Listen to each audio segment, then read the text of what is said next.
Live across the Great Lakes State, you're connected to Michigan's most engaging and influential radio and television program, Michigan's Big Show, starring Michael Patrick Shields, presented by Blue Cross, Blue Shield of Michigan, and Blue Care Network.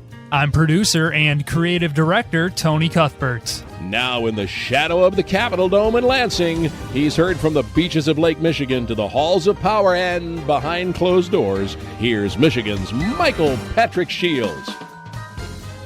Do not underestimate us, and do not try us. If there is one thing I've learned in 52 years of public service, it is that there is no problem so complex, no crisis so grave that it cannot be satisfactorily resolved within 20 minutes. Michael Patrick Shields is on the air. Good morning, world. Well, it's been more than 20 minutes, and we remember that when Donald Trump was running for re-election, he said that he would get the war in Ukraine and Russia solved on his first day in office. That obviously hasn't happened. We don't hear so much about that these days because the, quote, war, not war, with Iran has taken center stage and taken a lot longer, I think, than the president probably anticipated, although he says, Vietnam War took years, so...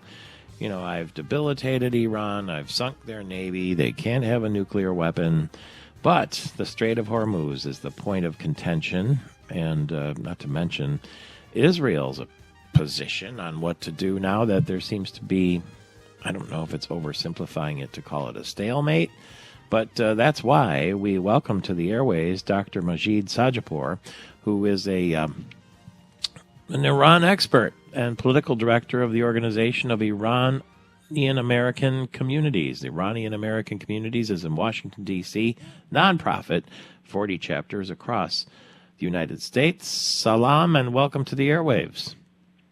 Salam, and thank you for having me. Where do we stand now? I think, am I wrong in suggesting that the president thought with the initial bombing and the initial taking out Iran's supreme leader, that the people of Iran were going to rise up? I remember him saying on television, this is your chance. If you don't do it now, it'll be decades till you get another chance. But was that impossible thinking? I think, keep in mind, literally days before the military intervention in Iran began, there was still a war going on in the streets of Iran. Mind you, the people of Iran had already risen up before the U.S. military intervention in Iran. There was a nationwide uprising, and you may recall the massacre that the Iranian regime undertook. So I think if there is anything to be said about that is that this regime, that there is a war going on already in Iran, and that is a war that the Iranian regime waged on the people of Iran, continuing to wage on the people of Iran, and that this regime should be looked at almost like an onion. It has roots, and it has many, many layers. Decapitating it, unfortunately, from the sky will not address the issue. War or diplomatic engagement or pressure on this regime, unfortunately, will not address the root cause, which is that this regime needs to be overthrown by the people of Iran. That's why you have repeated uprisings in Iran year over year. And the people of Iran have accepted the challenge of overthrowing this regime. What we are asking the free world is not bombs from the sky, nor perpetual engagement with these predators, but rather recognizing that the Iranian people need political support in their desire to overthrow this regime, in their effort to overthrow this regime. So that's what should occur next. That's the policy void, unfortunately. What is that going to look like? How is that going to happen? Well, let me start from the war issue. If any war has casualties in Iran, Iran has the executions in Iran over the past few years speak for themselves. Iran accounts for more than 80% of all global executions. Most of them are political executions, which means that the people of Iran are engaging in literally hand-to-hand combat with this regime day in and day out. With the current war as we have it, the United States, obviously you mentioned it, does not want war. The people of the United States don't want war. The administration does not want perpetual war. But on the other hand, the regime in Iran does not want peace. It requires and needs an environment of conflict abroad so that it can maintain the power. The reason it needs that is because it is lacking legitimacy in the streets of Iran with the people of Iran, and is incapable of addressing fundamental needs of the Iranian people. What the Western world, and to your question, has not recognized, that the Iranian people have more than 47 years have an organized resistance, has been fighting this regime led by a woman, Maryam Rajavi, who is the president-elect of the National Council of Resistance of Iran. I think the untapped leverage for the Western world is recognizing politically and morally the plight of this resistance and plight of the people of Iran for regime change, i.e. the policy of the United States should be that we support politically and morally the rights of the Iranian people to overthrow this regime. Not change regime's behavior, which is current policy, but rather that this regime must go, and we support the Iranian people in doing so. And that is what the focus should be. And one way to really win this war, there's no question we won it militarily. To win this war politically is to support the Iranian people, highlight the executions in Iran, speak and engage the Iranian opposition, organized opposition. That is what we will be doing as a community next month outside the UN in New York, September 22nd, to highlight that there is this entity, there is an alternative to war and appeasement, and that is political support for the organized Iranian opposition. Well, that all sounds good, but haven't we been down the road before?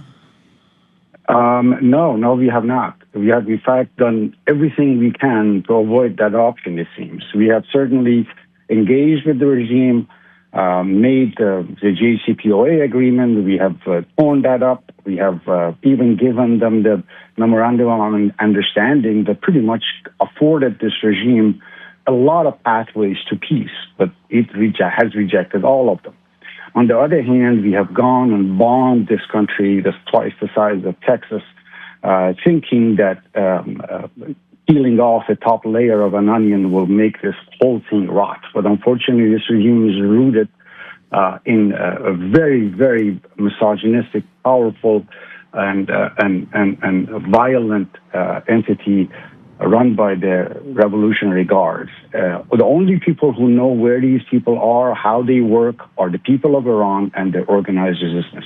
We need to tap that power. But first and foremost, we need to make a decision whether this regime has got to go. On the one hand, the people of Iran are dying at the highest per capita execution rate in the world to overthrow this regime, to get rid of it altogether. On the other hand, the free world, all these years, has been just to change this guy's behavior. While the people of Iran dying and telling the world, these people will never change their behavior. That's not their DNA. They're incapable of changing their behavior, and hence they must go in their entirety. And that is what we are saying. That argument, we haven't gone there. No, we're not asking about mobilizing an army. We're not asking for American boots on the ground. We're asking for political support for the Iranian opposition, to organize. Unimaginable suffering in a regime that has been there for decades. Celebrate Firekeeper's 17th anniversary in winning style. It's the Luxury Lane Cadillac giveaway on Saturday, August 29th. Win a share of over $100,000 in cash and red hot credits, or the grand prize, a cool Cadillac CT5. Drawings start at 2 p.m. with 7 winners of $1,700 in red hot credits.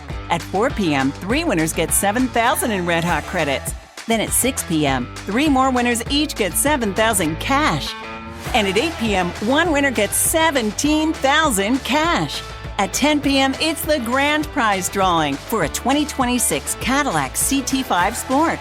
Earn entries daily, plus earn double entries every Wednesday now through August 29th for the Luxury Lane Cadillac giveaway. The best giveaways, the biggest guaranteed prizes, only at Firekeepers. Get your Vegas on at Firekeepers Casino Hotel, I-94 to exit 104 in Battle Creek. Management reserves all rights. Dean Transportation is looking for compassionate people to join our team of school bus drivers and attendants. Visit deanjobs.com to see all openings. Dean Transportation provides paid training to obtain a commercial driver's license, increased starting pay, comprehensive benefits, and flexible schedules with no weekend shifts. No experience needed. Apply today at deanjobs.com and train for back to school season. That's DEAN jobs.com. Few things are truly timeless because to last, you can't stand still. That's the beauty of Michigan. You can feel it everywhere, like a fresh breeze on a riverfront stroll, or how the nightlife hums with electricity, like an old friend with new stories to tell. So let the excitement bring you back and bring you together, season after season in pure Michigan. Find your season at michigan.org. When you're fighting the insurance companies, it can feel like David and Goliath. Let Thomas J. Henry level the playing field and give your case the strength it needs. Thomas J. Henry, the name you know, the firm you trust. TJHlaw.com. Principal Office, San Antonio.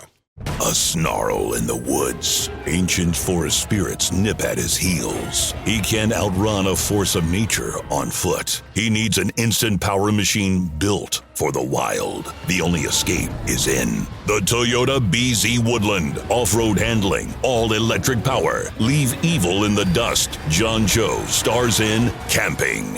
Face the wild. Test drive Toyota's new all-electric family at your local dealer. Toyota, let's go places.